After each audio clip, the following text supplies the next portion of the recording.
Isang yakap sa inyong mga puso, mga minamahal naming taga-subaybay. Muli, ako po ang inyong kasama, si Donna, at ito ang Tadhana TV.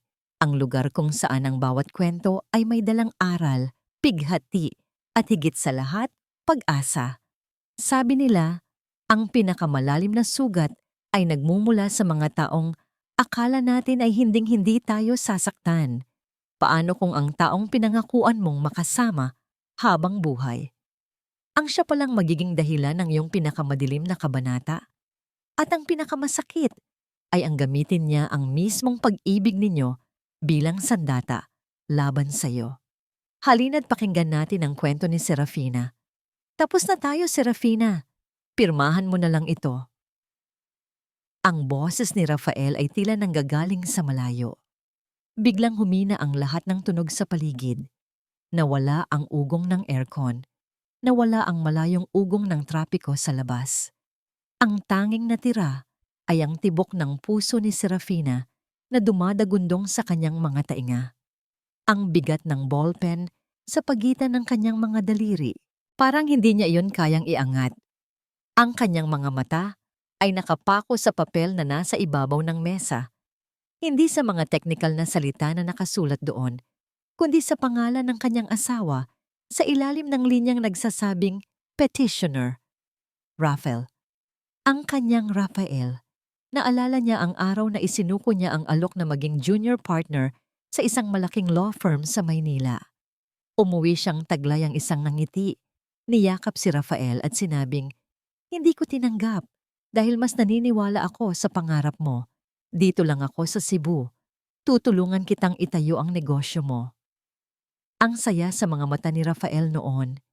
Iyon ang nagkumbinsi sa kanya na tama ang kanyang desisyon. Iyon ang kaligayahang katumbas ng anumang posisyon o sahod. Ngayon, ang parehong kamay na humawak sa kanya ng mahigpit noon ay ang kamay na nag-aabot sa kanya ng isang dokumento, isang hatol, voluntary commitment form, diagnosis, major depressive disorder with psychotic features, mga salitang hindi niya maintindihan, mga salitang hindi para sa kanya. Hindi ko maintindihan, Raf. Halos pabulong niyang sabi. Ang boses niya ay basag. Anong, anong ibig sabihin nito? Hindi siya tiningnan ni Rafael. Ang mga mata nito ay nakatuon sa isang punto sa dingding sa likuran niya. Para rin ito sa ikabubuti mo, Sarah. Kailangan mo ng tulong. You're not well. Hindi ako baliw. Mariin niyang sagot. Isang kislap ng dating pagkaabogada ang lumitaw sa kanyang mga mata. Alam mong hindi ito totoo. Sa wakas, tumingin ito sa kanya. Ngunit ang mga matang iyon ay malamig. Kasing lamig ng sahig na marmol. Kasing lamig ng bakal. Talaga ba, Sarah? O baka naman kinalimutan mo na ang mga gabi na umiiyak ka na lang bigla? Ang mga araw na ayaw mong bumangon? The doctors confirmed it. Dahil sa'yo. Halos pasigaw niyang sabi. Dahil nalaman kong may iba ka. Dahil sa panloloko mo. Isang buntong hininga lang ang isinagot ni Rafael. Tila pagod na ito sa usapan. Biglang bumukas ang pinto. Pumasok ang dalawang babaeng nakaunipormeng puti. Hindi sila tumingin sa kanya bilang isang tao. Tumingin sila sa kanya bilang isang bagay na kailangang ilipat. Tumayo si Serafina. Ang upuan ay gumawa ng malakas na ingay sa sahig. Hindi, hindi niyo to pwedeng gawin sa akin. Rafael, wag, maawa ka, Ong. Si Althea, ang anak natin. Nasaan si Althea? Doon lang siya nakakita ng bahagyang pagbabago sa mukha ni Rafael. Isang mabilis na pagkurap ng pagsisisi ba yun? O takot? Para rin ito sa kanya. Ulit ni Rafael, ang boses ay mas mababa na ngayon. Para hindi na niya makita kung paano ka nagkakaganyan. Iyon ang mga salitang tuluyang dumurog sa puso niya. Ginamit nito ang sarili niyang anak laban sa kanya. Hinawakan siya ng mga nurse sa magkabilang braso. Ang hawak nila ay mahigpit at walang pakiramdam. Nagpumiglas siya. Hindi isang marahas na pagpupumiglas, kundi isang desperadong paggalaw ng isang inang gustong makita ang kanyang anak. "Althea, anak, Mommy's here." Kinaladkad siya palabas ng silid. Ang tanging nakikita niya ay ang likod ni Rafael na hindi lumilingon. Ang kanyang mga mata ay desperadong hinahanap ang pamilyar na figura ng kanyang 5 taong gulang na anak. Pero wala. Isinara ang pinto. Ang paglalakbay pababa sa elevator at palabas ng gusali ay malabo. Ang tanging naririnig niya ay ang sarili niyang mga hikbi at ang mga formal na salita ng mga nurse. Pagdating sa labas, isang ambulansya ang naghihintay. Itinulak siya papasok. Bago pa man maisara ang pinto, nakita niya si Rafael na nakatayo sa lobby. Kinukuha ang kanyang telepono. Sumagot ito. At kahit sa gitna ng kanyang paghihinagpis, sa katahimikan ng gabi, narinig niya ang isang boses ng babae mula sa kabilang linya. Isang boses na kalmado, malamig, at matagumpay. "It's done. Magpahinga na siya." Sumara ang pinto ng ambulansya at nilamon si Serafina ng dilim. 5 taon. O 1,000 taon. Minsan, hindi na alam ni Serafina ang pagkakaiba. Ang araw ay sumisikat at lumulubog sa labas ng bintanang may mga rehas na bakal. Ang mga gamot ay iniaabot sa kanya sa parehong oras, sa parehong maliit na basong papel. Ang mga yaya ay nagpapalit ng shift nang may parehong mga pagod na mukha. Ang lahat ay pare-pareho. Si Serafina ay naging parang anino sa loob ng kanyang silid. Bihira na siyang magsalita.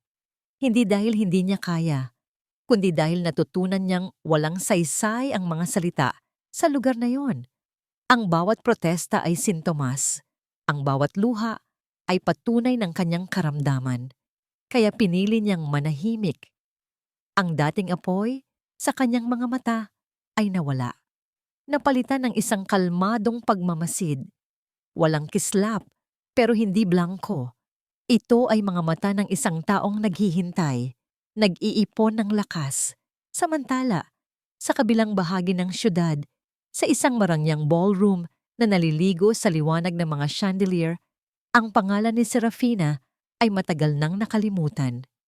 "Cassandra, darling, the party is fabulous." Bati ng isang socialite, humalik sa magkabilang pisngi ni Cassandra. "Oh, it's nothing," sagot ni Cassandra. Ang kanyang nangiti ay perpektong pinraktis. "This is all for the Children's Foundation. Rafael and I are just so blessed we have to give back." Nakatayo siya sa gitna ng lahat. Suot ang isang mamahaling damit na yumayakap sa kanyang perpektong katawan. Sa kanyang tabi ay si Rafael, mas tumanda ng ilang taon. Ang buhok ay may mga uban na, ngunit ang nangiti ay kasing pilit ng sa kanyang asawa. Hinila ni Cassandra ang isang batang babae na tahimik na nakatayo sa likuran niya. And of course, you all know our little Althea. Si Althea ay 10 taong gulang na ngayon. Ang kanyang buhok ay nakatali sa isang perpektong laso. Ang kanyang damit ay terno sa damit ng kanyang madrasta. Ngumiti siya nang sabihin ng mga bisita kung gaano siya kaganda. Ngunit ang nangiti ay hindi umabot sa kanyang mga mata. "Say hello to Tita Marge, sweetheart." Utos ni Cassandra sa malambing ngunit may diin na boses. "Good evening po," mahinang sabi ni Althea. Habang nagpapatuloy ang kasiyahan, ang pag-inom ng champagne at ang mga pekeng tawa, si Althea ay dahan-dahang lumayo. Hinanap niya ang isang pamilyar na anino sa gilid ng ballroom. "Yaya Nelia," bulong niya. Si Yaya Nelia, ang matandang yaya na nag-alaga kay Serafina mula pagkabata, ay naroon pa rin. Ang kanyang mukha ay puno ng mga linya ng pag-aalala, ngunit ang kanyang mga mata ay laging malambing kapag tumitingin kay Althea. "Pagod ka na ba, apo?" tanong ng matanda. Tumango si Althea. Dinala siya ni Yaya Nelia paakyat sa kanyang silid, malayo sa ingay. Habang pinapalitan niya ng pantulog ang bata, itinuro ni Althea ang bintana. "Yaya, ang daming stars." Lumapit si Yaya Nelia at niyakap ang bata mula sa likuran. Itinuro niya ang isang bituin na pinakamaliwanag sa lahat. "Nakikita mo ba yon?" tanong ng matanda. "Ayan ang mami mo. Laging nagbabantay sa'yo." Niyakap ni Althea ang braso ng kanyang yaya. "Sana po bumalik na siya." "Babalik siya, apo. Manalig ka lang," sagot ni Yaya Nelia, pinipigilan ang sariling mga luha. Nang makatulog na si Althea, bumalik si Yaya Nelia sa kanyang maliit na kwarto. Mula sa ilalim ng kanyang kama, kinuha niya ang isang lumang kahon ng biskwit. Dahan-dahan niya itong binuksan. Sa loob, maingat na nakatago ang mga larawan, isang maliit na suklay at isang luma, puting panyo. Ang mga alaala ng tunay na ginang ng bahay na yon. Kinabukasan, sa institute kung saan nakakulong si Serafina, mayroong isang bagong mukha. Ang head nurse ay nagbibigay ng tour sa bagong doktor. At dito po sa wing na ito, Dr. Sandoval, andito ang mga long-term patients natin. Most of them are stable but unresponsive. Naglalakad sila sa tahimik na pasilyo. Ang doktor, isang lalaking nasa mga huling bahagi ng 30 anyos, ay tumatango lang. Ang kanyang mga mata ay sinusuri ang bawat detalye. Hanggang sa huminto siya sa tapat ng isang pinto. Ang kanyang mga mata ay nanatili sa maliit na pangalang nakasulat sa nameplate. Binasa niya ito, binasa niya ulit. Tila hindi siya makapaniwala. Ang kanyang paghinga ay biglang bumigat. Ang kanyang profesional na anyo ay biglang naglaho, napalitan ng purong pagkabigla. Sa maliit na piraso ng plastik, nakasulat ang pangalan, Serafina de la Cruz. Ilang araw na pinagmasdan ni Dr. Elias Sandoval si Serafina mula sa malayo. Pinanood niya kung paano ito tahimik na kumakain, kung paano ito nakatitig sa bintana, na tila ba kabisado na nito ang bawat galaw ng mga dahon sa labas. Nakita niya ang isang babaeng pinili, ang katahimikan bilang kanyang kalasag. Hindi ito ang babaeng baliw na inilalarawan sa kanyang medical chart. Ito ay isang babaeng naghihintay. Sa ika-4 na araw, gumawa siya ng paraan. Oras ng pagbibigay ng gamot. Siya mismo ang pumasok sa silid ni Serafina, kasama ang isang nurse. "Ako na ang bahala dito, Nurse Gina. Pakicheck na lang yung vitals ni Mr. Reyes sa kabilang kwarto." Mahinahon ngunit may autoridad na sabi ni Elias. Nang maiwan silang dalawa, dahan-dahan siyang lumapit. Hindi nagsalita si Serafina. Ang mga mata niya ay nanatili sa labas ng bintana. "Hindi po ako magtatagal," panimula ni Elias. Huminto siya sa tabi niya. Tinitingnan din ang tanawin sa labas. Attorney de la Cruz. Sa pagbanggit ng kanyang titulo, isang halos hindi mapapansing paggalaw ang nangyari sa mga balikat ni Serafina. Isang bahagyang paninigas. Pagkatapos ng 5 taon, ngayon niya lang ulit narinig ang pagtawag na yon. Hindi pa rin siya lumingon. Nagpatuloy si Elias. Ang boses niya ay halos pabulong. "Hindi po ninyo siguro ako natatandaan. Masyado pa po kayong bata noon. Pero ang ama ninyo, si Judge de la Cruz, siya po ang nagpaaral sa akin." Doon, dahan-dahang lumingon si Serafina. Ang kanyang mga mata ay sinuri si Elias, naghahanap ng anumang tanda ng panloloko. "Scholarship po," patuloy ni Elias. Sinalubong ang kanyang tingin. "Mula sa isang maliit na baryo lang po ako. Kung hindi dahil sa kanya, hindi po ako magiging doktor ngayon. Malaki po ang utang na loob ko sa pamilya ninyo." Isang luha ang pumatak mula sa mata ni Serafina. Isang butil lang. Hindi ito luha ng pighati, kundi luha ng pagkilala. Pagkatapos ng napakatagal na panahon, may isang taong tumingin sa kanya at hindi isang pasyente ang nakita, kundi ang anak ni Judge de la Cruz. Isang tao. Ang mga labi niyang matagal nang natuyo ay bahagyang bumuka. "Tulungan mo ako," sabi niya. Ang boses niya ay garalgal, tila buhangin na matagal nang hindi nabasa ng tubig. Mabilis na tumango si Elias. "Gagawin ko po ang lahat ng aking makakaya." Bago pa may makakita, Mabilis na kinuha ni Elias ang ballpen sa kanyang bulsa at isang maliit na piraso ng paper napkin mula sa dispenser. Inabot niya ito kay Serafina. Ang pakiramdam ng panulat sa pagitan ng kanyang mga daliri ay dayuhan ngunit pamilyar. Ito ay isang pakiramdam na matagal na niyang kinalimutan. Ang pakiramdam ng pagkakaroon ng kapangyarihan. Ang pakiramdam ng pagiging siya ulit. Kailangan ko pong umalis. Nagmamadaling sabi ni Elias habang naririnig ang mga yabag na papalapit sa pasilyo. Pero bago po ako umalis, narinig ko lang sa mga nurse, malaki daw ang naging donasyon kamakailan ng mga Montero dito, ang pamilya ni Cassandra. Ang pangalan ay tila lason sa hangin. Tumigas ang panga ni Serafina. Ang kanyang mga mata ay nag-apoy. Nanginginig ang kanyang kamay, hindi dahil sa kahinaan, kundi dahil sa bigat ng 5 taong katahimikan. Nagsulat siya sa napkin, isang pangalan. Nang bumukas ang pinto at pumasok si Nurse Gina, naabutan niya si Dr. Sandoval na kinukuha ang pulso ni Serafina. Ang napkin ay nakatago na sa palad ng abogado. Nang tumalikod ang nurse, mabilis na iniabot ni Serafina ang papel kay Elias. Nagtagpo ang kanilang mga mata. Tinanggap ni Elias ang papel at walang salitang isinilid sa kanyang bulsa. Sa kanyang pag-alis, narinig niya ang huling pabulong ni Serafina. Hanapin mo siya. Sabihin mo, buhay pa ako. Ang amoy ng pritong isda at sinangag ay dumikit sa hangin ng maliit na karinderya. Dito pinili ni Elias na makipagkita sa isang lugar na simple at malayo sa mga matang mapanghusga.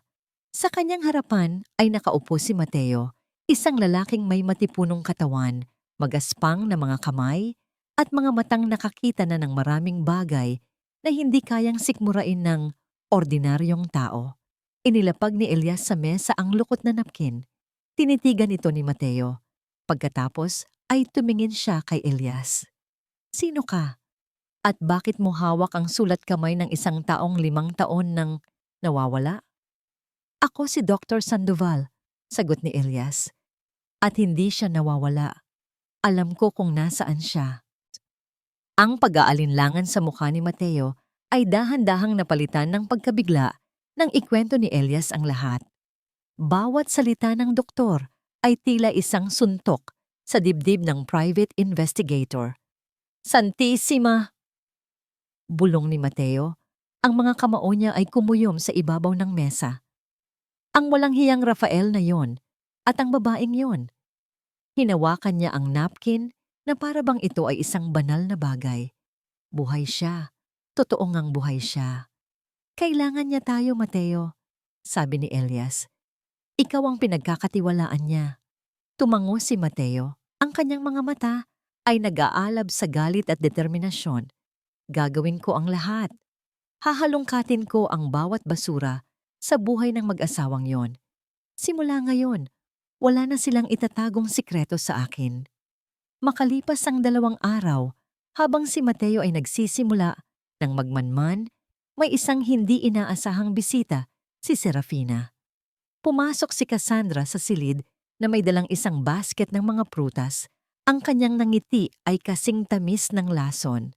Serafina, darling, kamusta ka na? Hindi kumibo si Serafina. Nakaupo lang siya sa gilid ng kama. Ang kanyang mga mata ay nakatuon sa bagong dating. Umupo si Cassandra sa tapat niya. Ipinatong ang basket sa maliit na mesa.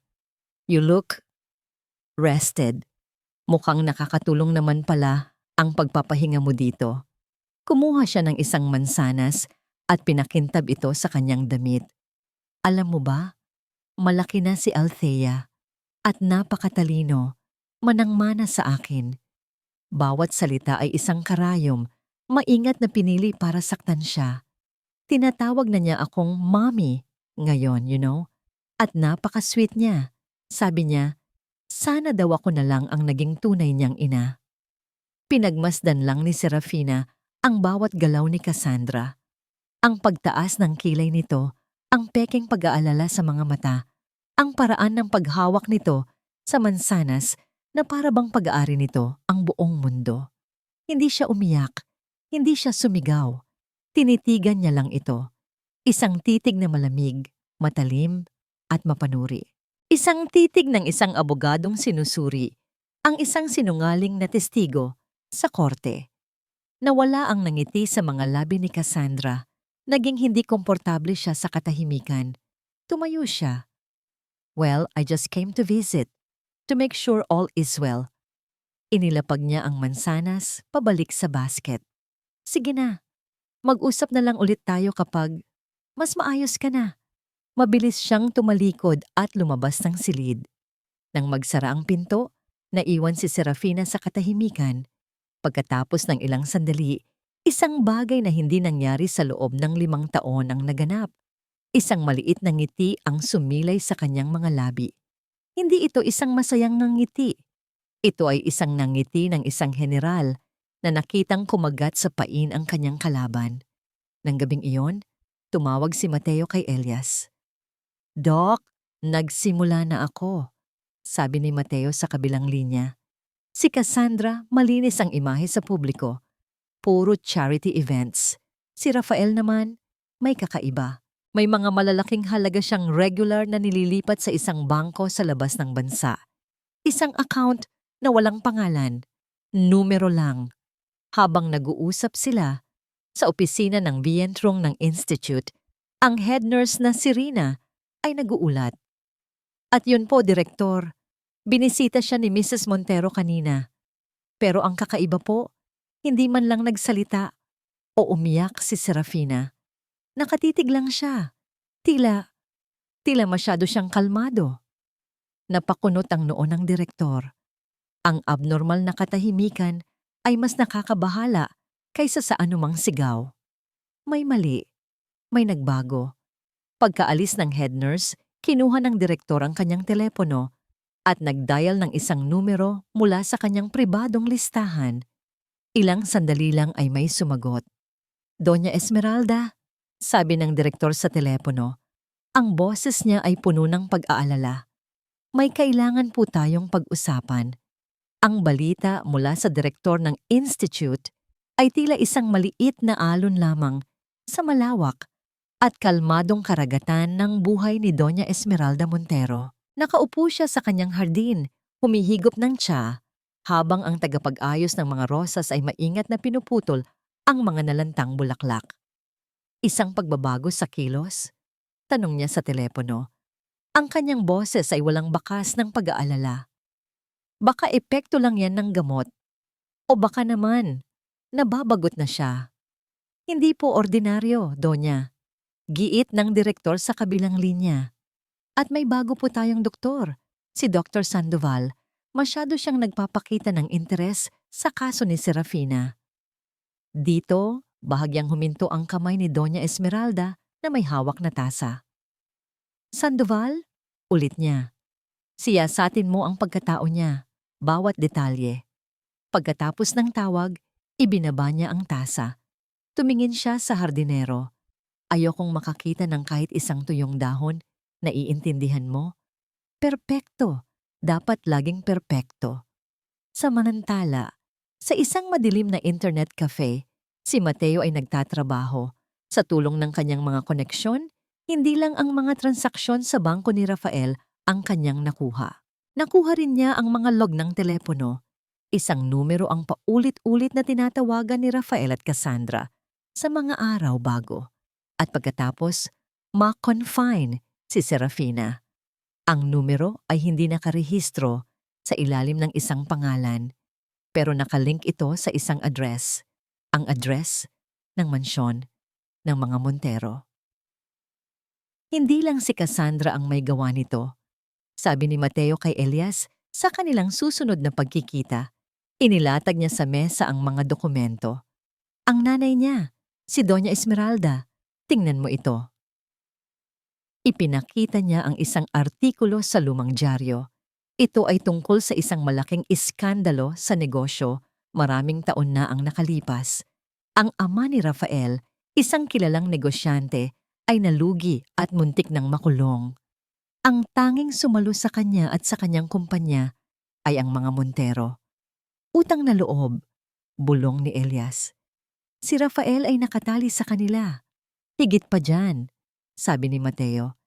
Si Doña Esmeralda ang may-ari ng halos lahat. Ang bahay na tinitirhan ni na Rafael, ang kumpanyang pinapatakbo niya.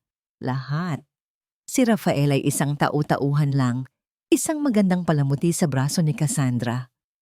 Naunawaan na ngayon ni Serafina nang iparating sa kanya ni Elias ang balita sa pamamagitan ng isang nakakode na mensahe sa gilid ng isang libro. Ang kalaban niya ay hindi lang ang kanyang taksil na asawa at ang kabit nito. Ang kalaban niya ay isang matriarch, isang reyna na handang gawin ang lahat para protektahan ang kanyang kaharian. Hindi siya natakot. Sa halip, ang pagtuklas na ito ay nagbigay sa kanya ng kalinawan. Ang galit niya ay nagkaroon ng tamang direksyon. Sa kanyang silid, may isang maliit at kupas na larawan na itinago niya sa ilalim ng kanyang kutsyon. Ito lang ang tanging personal na gamit na pinayagan siyang itago. Isang larawan ng kanyang ama, si Judge De La Cruz, na nakangiti. Kinuha niya ito at tinitigan.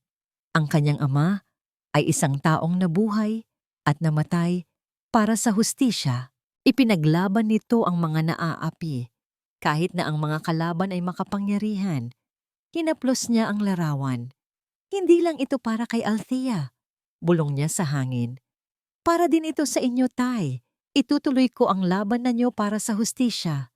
Kinabukasan ang mga utos ni Doña Esmeralda ay ipinatupad na.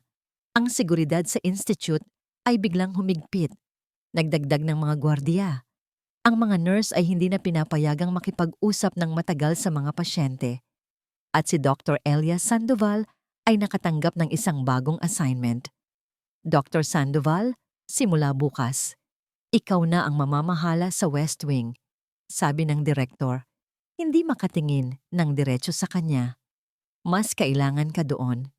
Ang West Wing ay nasa kabilang dulo ng pasilidad, malayo. Imposible nang makalapit kay Serafina. Ang balita ay isang malaking dagok. Pinutol ng reyna ang kanilang tanging linya ng komunikasyon. Nang gabing iyon, tumayo si Elias sa dulo ng pasilyo. Tinitingnan ang pinto ng silid ni Serafina sa malayo. Pakiramdam niya ay nabigo siya. Ngunit habang pinagmamasdan niya ang saradong pinto, alam niyang hindi ito ang katapusan. Ang isang reyna ay maaaring magtayo ng mga pader. Ngunit ang isang abogadong tulad ni Serafina de la Cruz ay laging makakahanap ng paraan upang wasakin ang mga ito. Ang mga pader ay tila mas kumipot.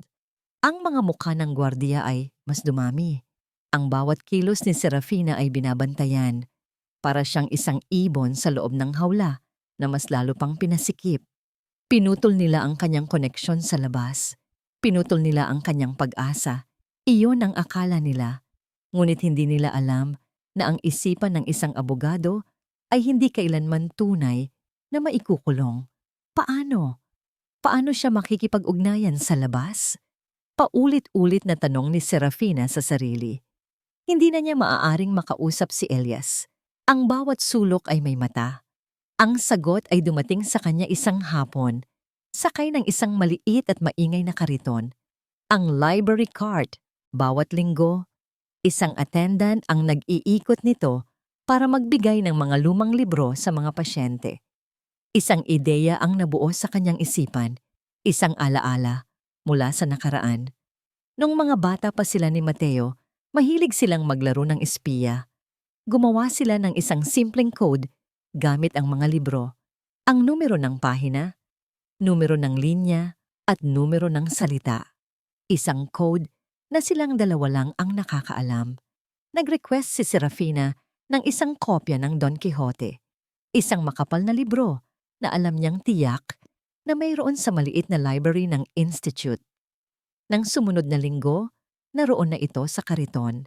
Gamit ang isang maliit na lapis na nakuha niya mula sa art therapy session, nagsimula siyang magtrabaho sa gabi habang ang lahat ay tulog. Bawat marka ay maingat. Bawat tuldok sa ilalim ng isang letra ay may kahulugan. Ang tanong na lang ay paano niya ito mailalabas? Ang pagkakataon na tila laging kumakampi sa mga may malinis na puso, ay kumatok sa pinto ng mansyon ng mga Montero. It's time for our annual charity drive, Yaya. Anunsyo ni Cassandra habang umiinom ng kanyang morning smoothie. Ay pack mo na lahat ng mga lumang damit at laruan ni Althea at yung mga gamit sa bodega na hindi na natin ginagamit. Itapon na yan, Yaya. It's just clutter. Ida-donate na lang natin sa mental institute sa probinsya. It looks good for the press. Si Yaya Nelia ay tumangulang. Ang puso niya ay kumikirot. Ang mga clutter na tinutukoy ni Cassandra ay mga bagay na minsan ay naging mahalaga. Habang nag-aayos ng mga kahon, napansin ni Cassandra ang isang maliit na kahon ng mga lumang libro. Oh, isama mo na rin yan. Mga libro pa yan ng dati, sabi niya. Hindi man nang magawang banggitin ang pangalan ni Serafina. Nang ihatid ni Yaya Nelia at ng driver ang mga donasyon sa institute, hindi niya inaasahan ang kanyang madadatnan. Ang lugar ay malungkot. Ang mga pader ay kulay abo. Naawa siya sa mga kaluluwang naroroon. Habang tinutulungan siya ng isang staff na ibaba ang mga kahon, isang note ang nahulog mula sa kahon ng mga libro. Nakasulat dito, mula sa pamilya Montero. Ngunit sa ilalim nito, sa isang lumang libro ng Don Quixote na nakasama sa donasyon, may isang maliit na tag. Ang sulat kamay sa tag na yon. Biglang bumilis ang tibok ng puso ni Yaya Nelia. Ang sulat kamay na yon, pagkalipas ng 5 taon, kilalang kilala pa rin niya.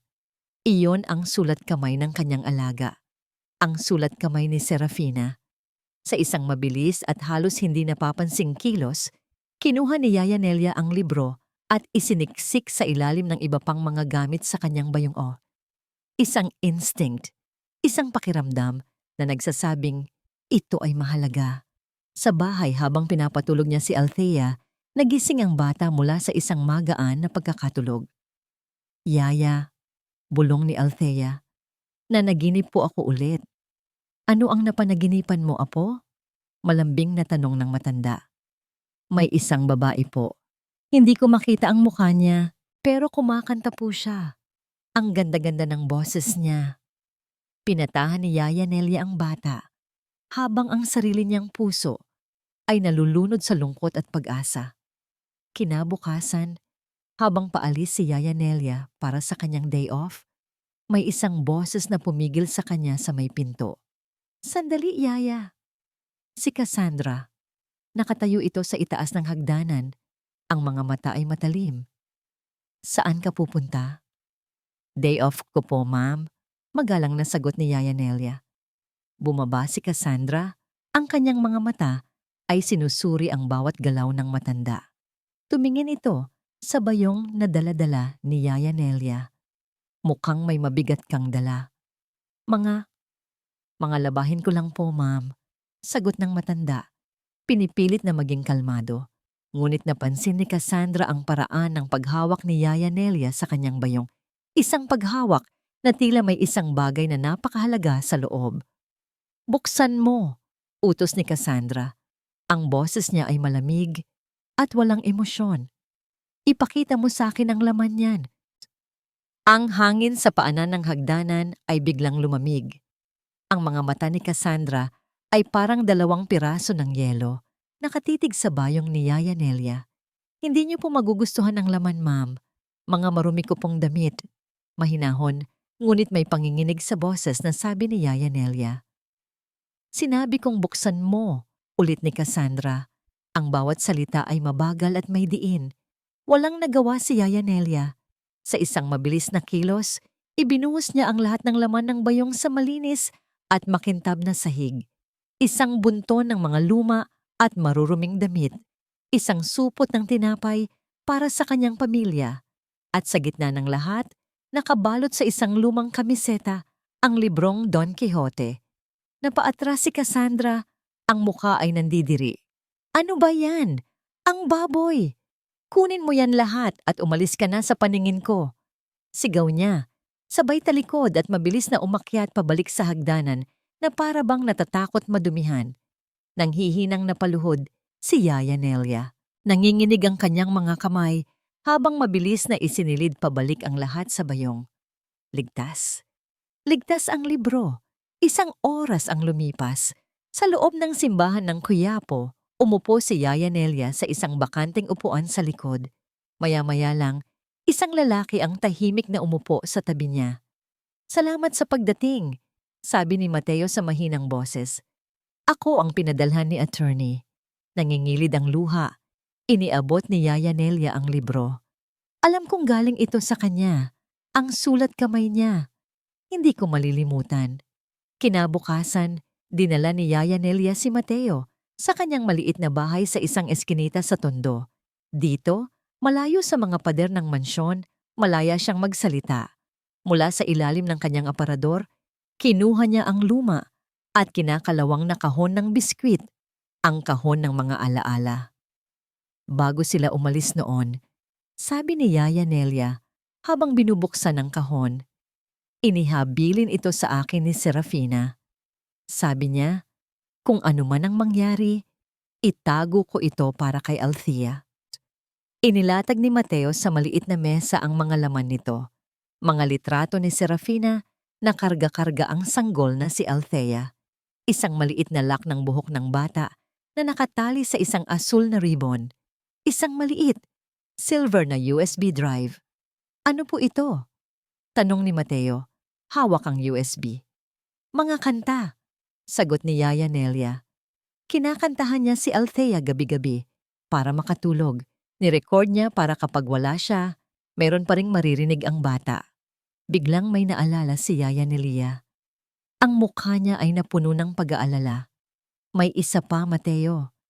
Si Cassandra.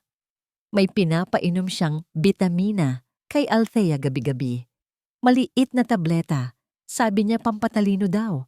Pero napapansin ko, pagkatapos itong inumin ng bata, nagiging malilimutin siya.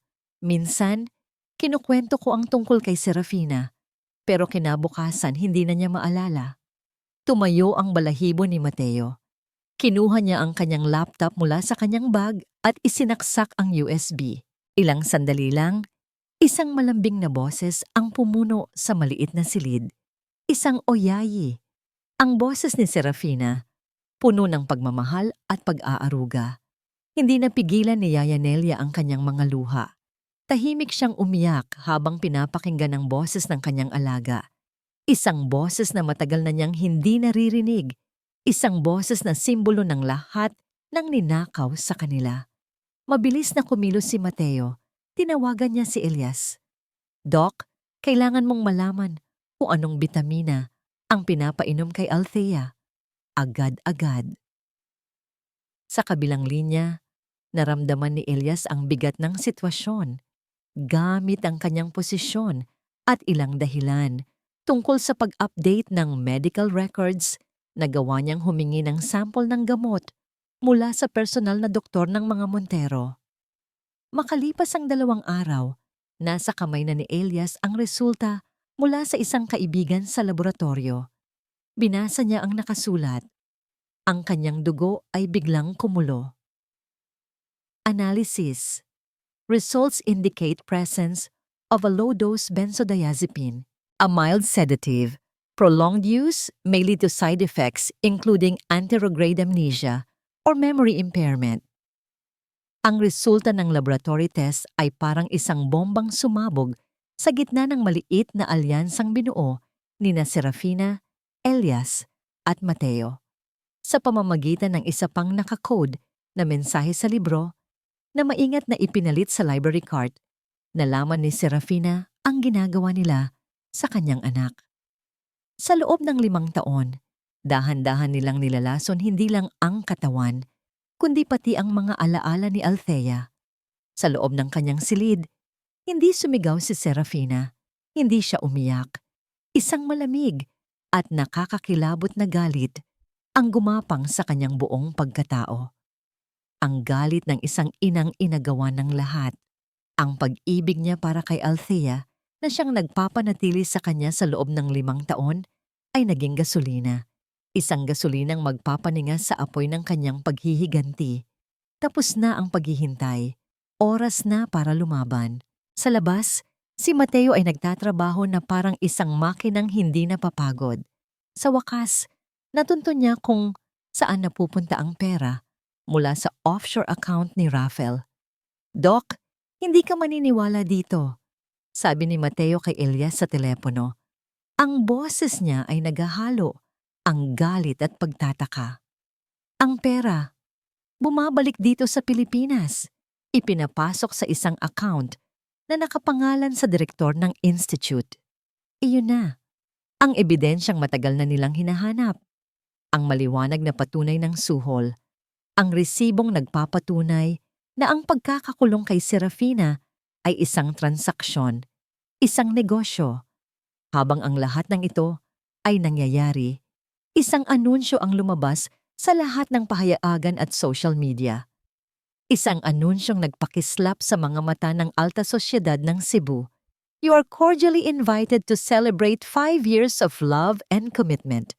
Rafael and Cassandra Montero request the honor of your presence at their 5th wedding anniversary and charity gala."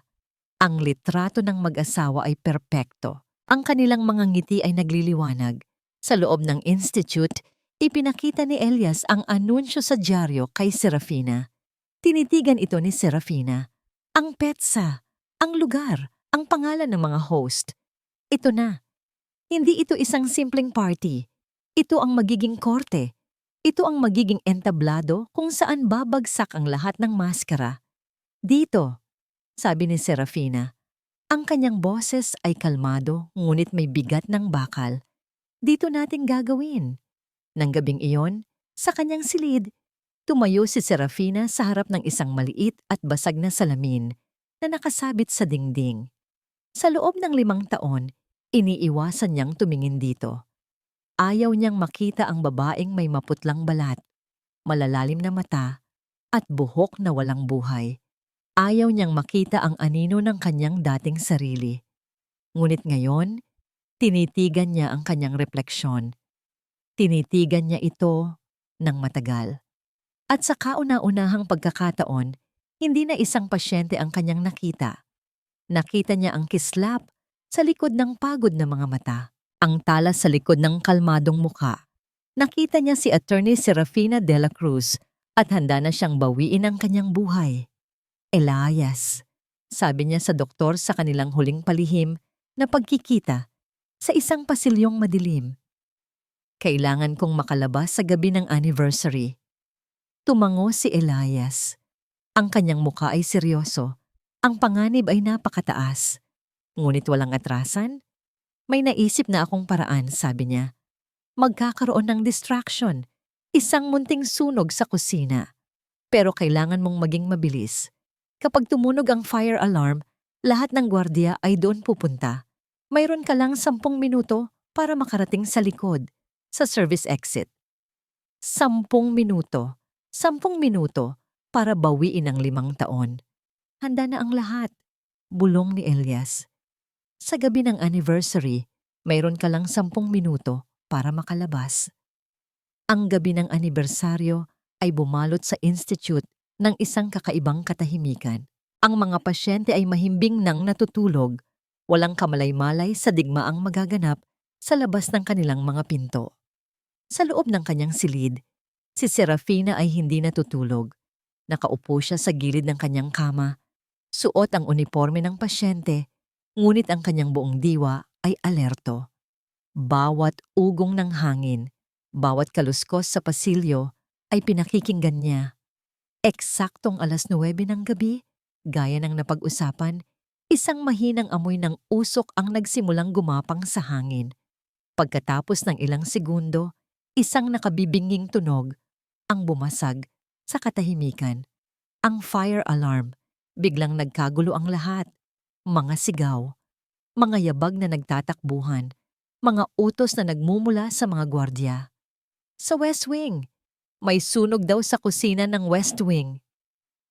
Ito na ang hudyat. Tulad ng multo, bumukas ang pinto ng silid ni Serafina. Isang batang nurse, si Ana, ang pumasok. Ang mukha niya ay puno ng takot, ngunit may determinasyon. "Ngayon na po, attorney." Bulong niya. Mabilis niyang iniabot kay Serafina ang isang lumang uniforme ng janitor. Bakit mo to ginagawa? Tanong ni Serafina habang nagmamadaling magbihis. Ang direktor. Tinanggal niya sa trabaho ang nanay ko dahil lang sa isang maliit na pagkakamali. Mabilis na sagot ni Ana. Lahat kami dito, takot sa kanya. Oras na para may lumaban. Lumabas sila sa pasilyo. Ang atensyon ng lahat ay nasa kabilang direksyon. Dahan-dahan, sa ilalim ng mga kumukutitap na ilaw pang emergency, naglakad sila palayo sa gulo. Bawat hakbang ay isang panganib. Doon po tayo sa lumang hagdanan, sabi ni Ana. Itinuturo ang isang pinto sa dulo. Habang papalapit sila, isang anino ang biglang lumitaw mula sa isang sulok. Isang gwardiya. Hindi ito sumama sa iba. Hoy, saan kayo pupunta? Sigaw nito. Hindi nag-isip si Serafina. Hinila niya ang isang fire extinguisher mula sa pader at ibinato ito sa sahig, malayo sa kanila. Ang malakas na kalabog ay umalingaw-ngaw sa buong pasilyo, sapat na para lumingon ang gwardiya. Sa pagkakataong yun, tumakbo na sila ni Ana papasok sa pinto ng hagdanan. Pababa, pababa. Ang tibok ng puso ni Serafina ay dumadagundong sa bawat baitang. Nakarating sila sa basement, madilim at amoy luma. Malapit na po tayo, sabi ni Ana. Ang service exit ay nasa dulo lang ng pasilyong ito. Ngunit nang malapit na sila sa dulo, narinig nila ang mga yabag. Mabilis. Papalapit. Napatigil sila. Walang mapagtataguan. Napapikit si Serafina. Hinawakan niya ang dibdib. Ang puso niya ay tila sasabog. Hinanap niya sa kanyang isipan ang isang imahe para kapitan. Ang mukha ni Althea. Ang ngiti nito. Ang mga maliliit nitong kamay. Para sa'yo ito, anak. Para sa'yo. Nang imulat niya ang mga mata, handa na siyang harapin ang sinuman. Ngunit bago pa man makarating sa kanila ang mga yabag, hinila ni Ana ang braso ni Serafina. Dito po. May isang maliit at halos hindi mapansing pinto sa gilid, nakatago sa likod ng malalaking tubo ng tubig. Piniihit ni Ana ang sira-sirang doorknob at itinulak si Serafina papasok sa isang makipot at amoy alikabok na utility closet. Mabilis niyang isinara ang pinto, nag-iwan lang ng isang maliit na siwang. Halos hindi sila humihinga. Narinig nila ang pagdaan ng dalawang gwardiya. Ang liwanag ng kanilang mga flashlight ay tumatago sa siwang ng pinto, gumuguhit ng mga linya sa madilim na espasyo. Wala dito. Bilis! Baka sa taas na dumaan. Sigaw ng isang gwardiya. Narinig nila ang kanilang mga yabag na papalayo. Naghintay pa sila ng ilang segundo bago dahan-dahang binuksan ni Ana ang pinto. Ligtas. Halika na po, sabi ni Ana. Tumakbo sila. Ang dulo ng pasilyo, isang pinto na gawa sa bakal na may nakasulat na service exit. Nanginginig ang kamay ni Ana habang sinusubukan niyang pihitin ang kinakalawang na trangka. Sa wakas, bumigay ito. Isang malakas na kalangit-ngit ang ginawa ng pinto nang itulak nila ito. Sumalubong sa kanila ang malamig na hangin ng gabi, ang amoy ng lupa at damo, ang tunog ng kalikasan, kalayaan. Sa di kalayuan, sa ilalim ng isang malaking puno ng akasya, nakita nila ang isang lumang kotse, patay ang mga ilaw, tahimik na naghihintay. Si Mateo, tumakbo si Serafina. Ang pagod, ang takot, ang 5 taong pagtitiis. Lahat ng iyon ay nagbigay sa kanya ng lakas. Ilang hakbang na lang. Bumukas ang pinto sa passenger side. Nakita niya ang anino ni Mateo sa loob. Ngunit nang akmang hahawakan na niya ang pinto ng kotse, biglang may isang nakakasilaw na liwanag. Isang itim na van na walang plaka ang humarang sa kanilang daan. Ang mga headlight nito ay direktang nakatutok sa kanila. Napapikit si Serafina sa silaw. Dahan-dahang bumukas ang pinto ng van. Unang bumaba ang 2 unipormadong gwardiya at sa likod nila, dahan-dahang lumabas ang isang pamilyar na figura. Ang kanyang mukha ay nasa ilalim ng anino Ngunit ang kanyang tindig ay puno ng tagumpay. Ang direktor ng institute. "Magandang gabi, Attorney De La Cruz," sabi ng direktor. Ang boses niya ay malamig at walang emosyon. "Akala niyo ba talaga makakatakas kayo?" Nasa likod nila si Ana na paluhod sa lupa, umiiyak. Sa kanilang harapan, ang mga gwardiya. At sa kanilang tagiliran, ang kotseng dapat sana ay kanilang kaligtasan. Ngayon ay naging isang bitag na walang labasan. Nahuli sila. Ang pag-asa na kasamang lumabas ni Serafina sa pinto ay namatay sa loob lamang ng isang iglap. Ang liwanag ng mga headlight ay tila isang spotlight sa entablado ng kanyang kabiguan. Hinawakan ni Mateo ang manibela. Ang makina ng kotse ay umuungol na parang isang hayop na gustong sumugod ngunit walang mapupuntahan. Tiningnan ni Serafina ang direktor. Walang takot sa kanyang mga mata. Tanging isang malamig na galit. Kung ito na ang katapusan, haharapin niya ito ng nakatayo. Isakay na siya pabalik. Utos ng direktor sa kanyang mga gwardiya. Ngunit bago pa man sila makahakbang, isa pang pares ng ilaw ang biglang sumindi mula sa likuran ng van. Isang mas luma, mas maliit na kotse ang dahan-dahang lumabas mula sa kadiliman. Huminto ito sa tabi ng van. Lahat ay napatingin. Sino ito? Isa na namang kalaban?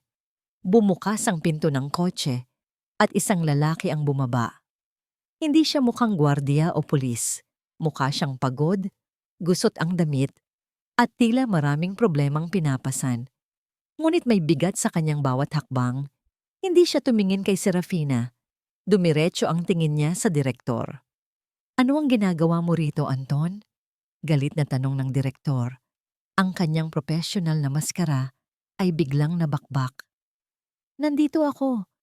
Para sa pera ko, tay," sagot ng lalaki na nagpakilalang si Anton. Ang salitang tay ay tumama sa pandinig ni Serafina na parang kulog. Anak. Anak siya ng direktor.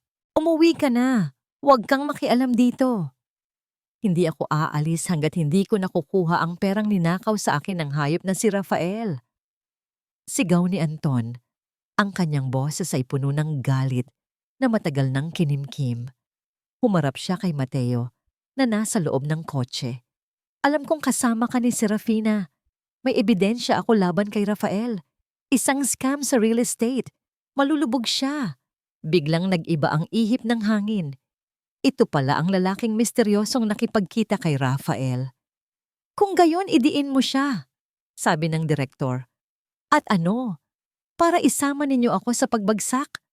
Tumawa si Anton ng walang saya. Kapag bumagsak si Rafael, babagsak din ang mga Montero. At kapag nagalit si Doña Esmeralda, sino ang una niyang sisisihin? "Ikaw, tay. Tayong dalawa. Dahil sa kapabayaan mo." Natigilan ng direktor. Bawat salita ng kanyang anak ay isang sampal ng katotohanan.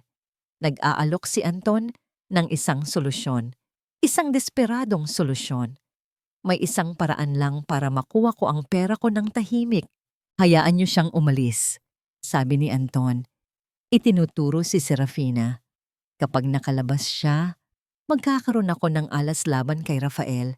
Ibabalik niya ang pera ko, kapalit ng aking katahimikan. Walang gulo, walang makakaalam." Isang katahimikan ang bumalot sa kanila.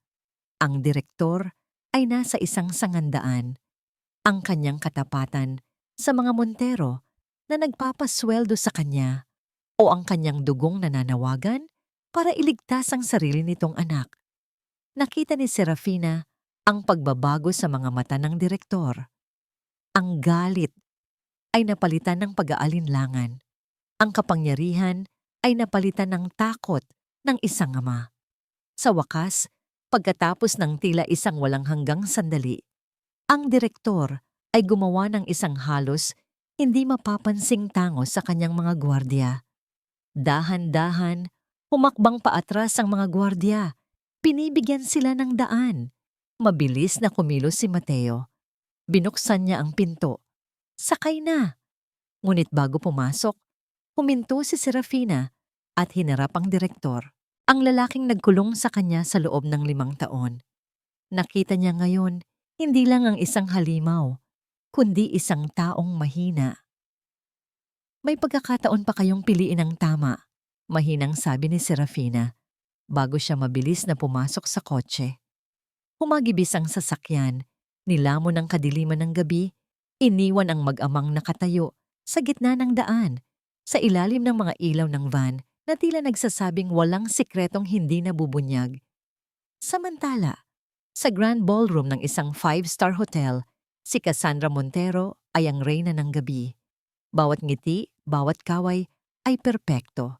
Kausap niya ang isang senador nang biglang mag-vibrate ang kanyang telepono sa loob ng kanyang maliit na purse.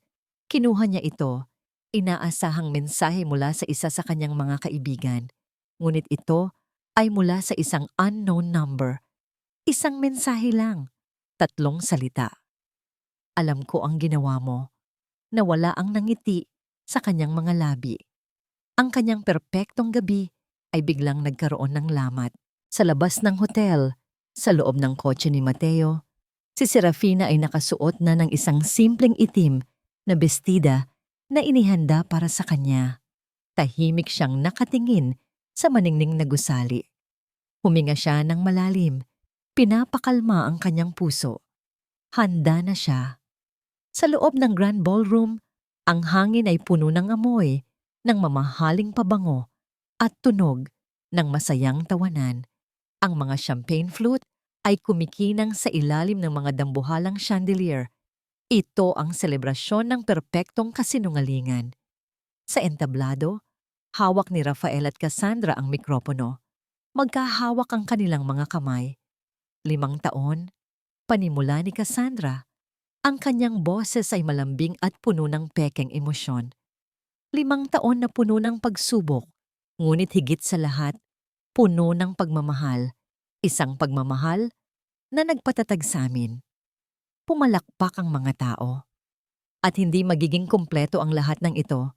Dagdag ni Rafael, lumingon siya sa isang batang babae na nakaupo sa front row. Kung wala ang aming anghel, ang aming inspirasyon, ang aming anak, si Althea. Muling nagpalakpakan ang mga tao. Napilitang ngumiti si Althea. Ang kanyang mga mata ay walang kislap, tila pagod na sa pagpapanggap. Kaya sa gabing ito, sabi ni Cassandra, itinaas ang kanyang kopita. Nais naming magpasalamat sa inyo, sa aming mga kaibigan, sa aming pamilya, sa pagiging bahagi ng aming perpektong buhay. Blag! Ang malakas na pagbukas ng 2 dambuhalang pinto sa dulo ng ballroom ay bumasag sa kanyang pangungusap. Lahat ng ulo ay lumingon. Unti-unting namatay ang bulungan. Ang tunog ng mga kubyertos ay huminto. Maging ang banda ay tumigil sa pagtugtog. Isang babae ang nakatayo sa bukana ng pinto. Hindi siya nakasuot ng gown. Hindi siya nagliliwanag sa mga alahas. Nakasuot lang siya ng isang simpleng itim na bestida. Ang kanyang buhok ay nakatali lang sa likod. Ngunit sa kanyang pagtayo, sa kanyang tindig, may isang kapangyarihan na mas nakakasilaw kaysa sa lahat ng diamante sa silid na yon. Nagsimula siyang maglakad. Ang kanyang mga hakbang ay mabagal, sinadya at may bigat. Bawat tapak ng kanyang sapatos sa sahig na marmol ay umalingaw-ngaw sa nakabibinging katahimikan. Sa entablado, ang nangiti sa mukha ni Cassandra ay nanigas. Pagkatapos ay unti-unti itong nabasag na parang salamin. Ang kulay sa kanyang mukha ay nawala. Sa tabi niya, nabitawan ni Rafael ang mikropono. Ito ay gumulong sa sahig, gumawa ng isang malakas at nakakairitang tunog. Ang kanyang mukha ay tila nakakita ng multo. Maging si Doña Esmeralda, na nakaupo sa isang mesang VIP, ay natigilan. Ngunit ang kanyang mga mata ay hindi lang nagpakita ng gulat. Ang mga ito ay nanliit. Sinusuri ang babaeng papalapit na para bang isang kalaban sa isang laro ng chess na biglang gumawa ng isang hindi inaasahang galaw. Walang pakialam si Serafina sa kanila. Ang kanyang mga mata ay nakatuon lamang sa isang tao. Si Althea. Nakatayo ang bata. Ang kanyang mga mata ay nanlalaki. Tinitigan niya ang babaeng papalapit. Isang pamilyar na mukha mula sa isang panaginip. Isang pamilyar na pakiramdam na matagal nang nawala. Isang salita ang kumawala sa kanyang mga labi. Hindi ito narinig ng sinuman sa gitna ng katahimikan. Ito ay isang bulong, isang hininga. Mami? Nagpatuloy sa paglakad si Serafina. Ang kanyang mukha ay kalmado. Dinaanan niya ang mga mesa ng mga taong dati niyang tinatawag na kaibigan. Dinaanan niya ang mga taong naniwala sa kasinungalingan. Umabot siya sa paanan ng entablado. Isang event staff na tuliro at hindi alam ang gagawin. Ang nakatayo lang, hawak ang isang ekstrang mikropono. Kinuha ito ni Serafina mula sa kanyang kamay. Itinaas niya ito sa kanyang bibig. Huminga siya ng malalim. Ang kanyang boses, nang magsalita siya, ay hindi garalgal. Hindi ito mahina. Ito ay malinaw, matatag, at puno ng bigat ng 5 taong katahimikan. Magandang gabi sa inyong lahat, sabi niya. Ang kanyang mga salita ay tila isang kidlat sa tahimik na ballroom. I have a story to tell. Walang kumurap, walang huminga. Ang buong ballroom ay nasa ilalim ng kapangyarihan ng boses ni Serafina. Ang kwentong ito ay tungkol sa isang babaeng inagawan ng lahat. Panimula niya, ang kanyang mga mata ay hindi inaalis sa mag-asawang naninigas sa entablado. Isang babaeng pinaniwala ang lahat na siya ay baliw para lang makuha ng iba ang kanyang yaman, ang kanyang asawa, at higit sa lahat ang kanyang anak. Isang bulungan ang nagsimulang gumapang sa mga mesa. 5 taon, patuloy ni Serafina, nagsimula siyang maglakad-lakad sa paanan ng entablado na parang isang abogado sa loob ng korte. 5 taon akong ikinulong sa isang mental institute. 5 taon akong pinatahimik. 5 taon akong pinagkaitan na makita ang paglaki ng aking nag-iisang anak. Sinungaling! Biglang sigaw ni Cassandra, nabawi ang kanyang ulirat. Huwag kayong maniwala sa kanya. Isa siyang baliw, gwardiya. Ilabas niyo ang babaeng to. Ngunit walang gwardiyang gumalaw. Maging sila ay tuliro. Hindi alam kung sino ang susundin. Baliw ba kamo, Cassandra? Kalmadong tanong ni Serafina. Itinaas niya ang kanyang kamay. Mula sa likuran si Mateo, na nakasuot ng uniforme ng waiter, ay lumapit sa projector ng event at isinaksak ang isang laptop. Biglang umilaw ang malaking screen sa likod ng entablado. Ang unang lumabas ay isang kopya ng bank statement. Ito, sabi ni Serafina, ang kanyang boses ay tumaas na ngayon, ay ang patunay ng buwanang bayad na ibinibigay ni Rafael Montero sa direktor ng institute kung saan ako ginagamot. 1,000,000 piso kada buwan. Napakamahal naman yata ng gamot para sa isang simpleng depression. Nanlaki ang mga mata ng mga bisita.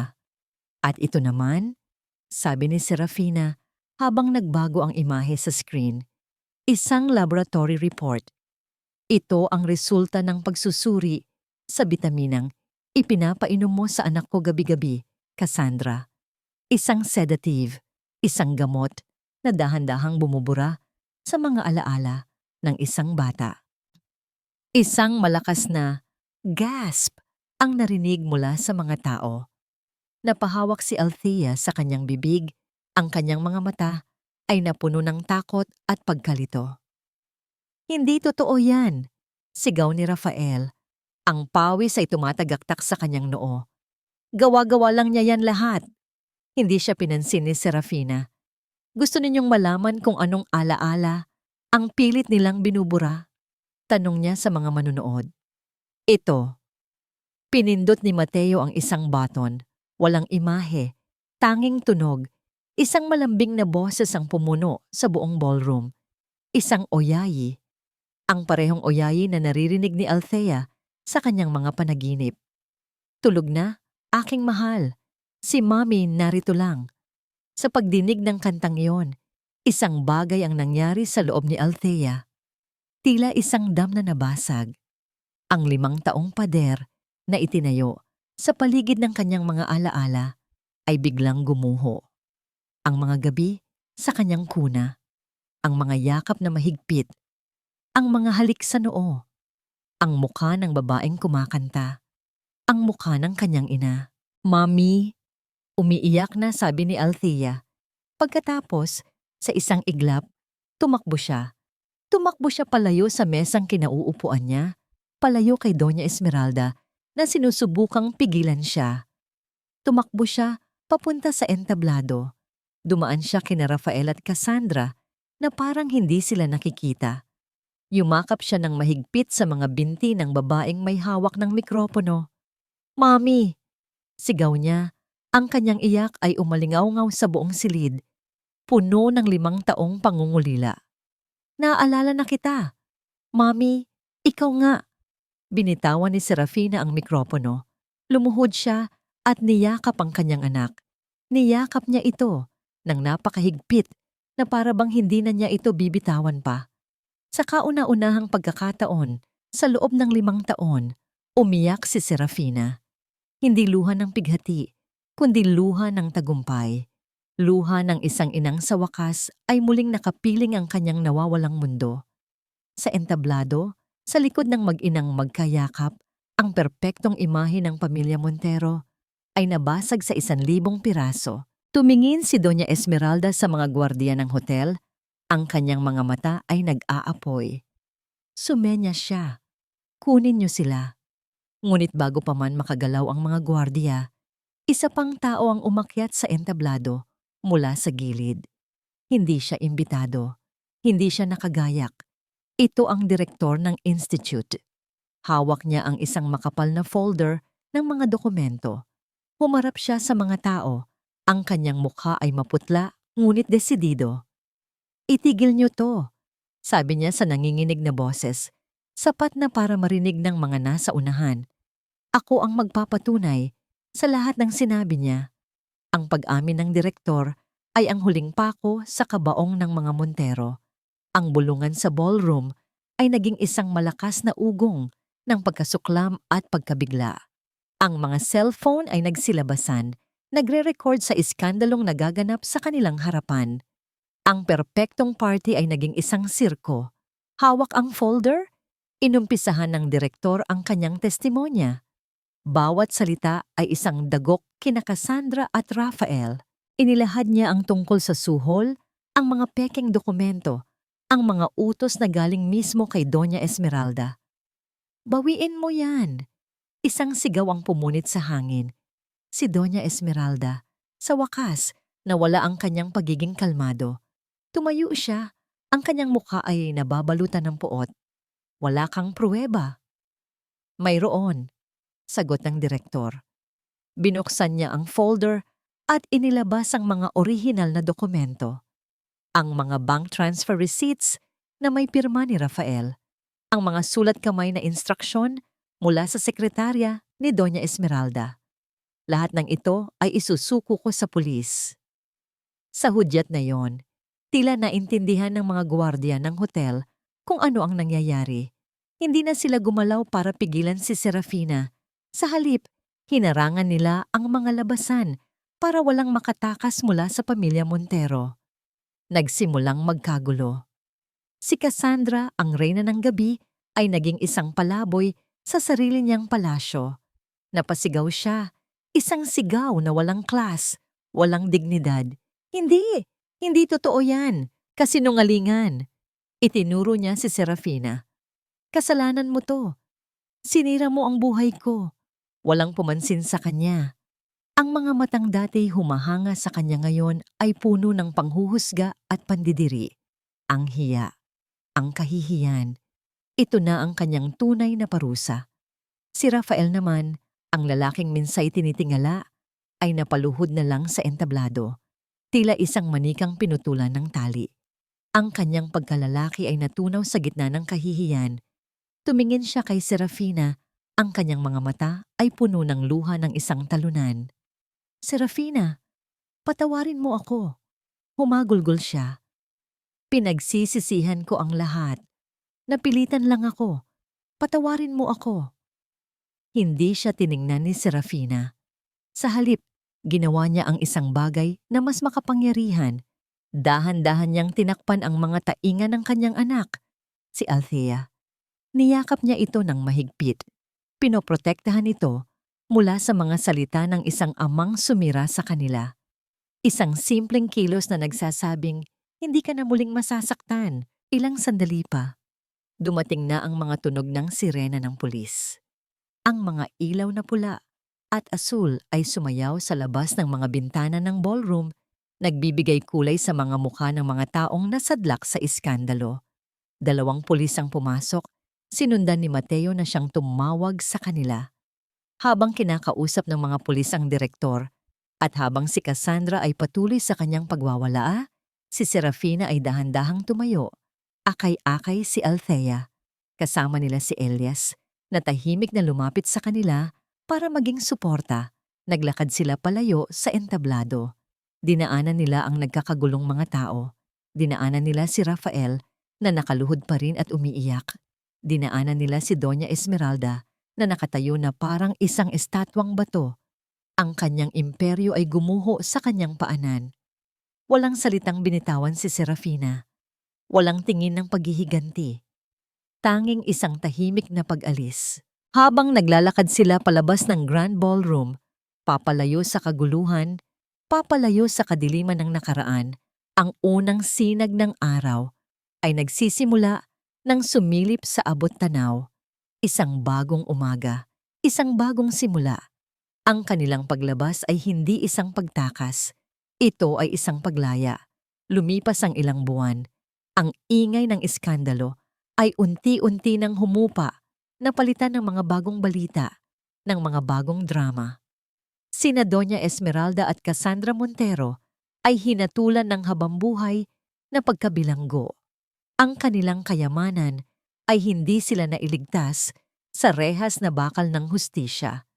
Si Rafael, dahil sa kanyang kooperasyon, ay nakatanggap ng mas mababang sentensya.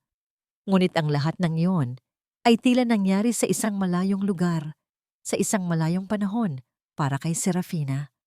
Ang mundo niya ngayon ay simple. Isang maliit na bahay sa tabi ng dagat. Ang tunog ng mga alon ang kanyang musika. Ang amoy ng alat sa hangin ang kanyang pabango. Ang halakhak ng kanyang anak ang kanyang yaman. Isang hapon, habang naglalakad sila ni Althea sa dalampasigan, isang sulat ang dumating para sa kanya. Galing ito sa City Jail, galing kay Rafael. Umupo si Serafina sa kanilang maliit na beranda. Pinanood muna si Althea na masayang gumuguhit sa buhangin bago niya dahan-dahang binuksan ang sobre. Ang sulat ay puno ng pagsisisi, puno ng mga sana. Ngunit habang binabasa ni Serafina ang bawat salita, wala na siyang naramdamang galit, wala nang kirot, tanging isang pakiramdam ng paglaya. Pinatawad na niya si Rafael, hindi para sa kanya, kundi para sa sarili niya. Pinatawad niya siya para maputol na ang huling tanikala na nag-uugnay sa kanya sa mapait na nakaraan. Lumapit si Althea, may dalang isang pirasong papel. Isang drawing, 2 tao. Isang malaki, isang maliit. Magkahawak ang kamay sa ilalim ng isang malaking araw na nakangiti. Tayo to, Mami, sabi ng bata. Ang kanyang mga mata ay nagniningning, puno ng buhay na minsay ninakaw sa kanya.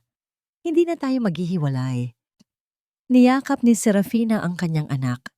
Sa yakap na yon, naramdaman niya ang tunay na kahulugan ng lahat. Ang hustisya ay hindi lang ang pagkapanalo sa korte. Ang hustisya ay ang makitang muling mo ang ngumiti ang iyong anak. Ang hustisya ay ang matulog sa gabi ng walang takot. Ang hustisya ay ang kapayapaan ng kalooban. Ibinaba niya ang sulat ni Rafael sa mesa. Hindi na niya ito kailangan pang itago. Tumingin siya sa dagat, sa walang hanggang asul sa kanyang harapan. Ngumiti siya. Isang nangiting totoo, payapa, at buo. Hindi lang niya nabawi ang kanyang anak at ang kanyang pangalan. Nabawi niya ang kanyang sarili.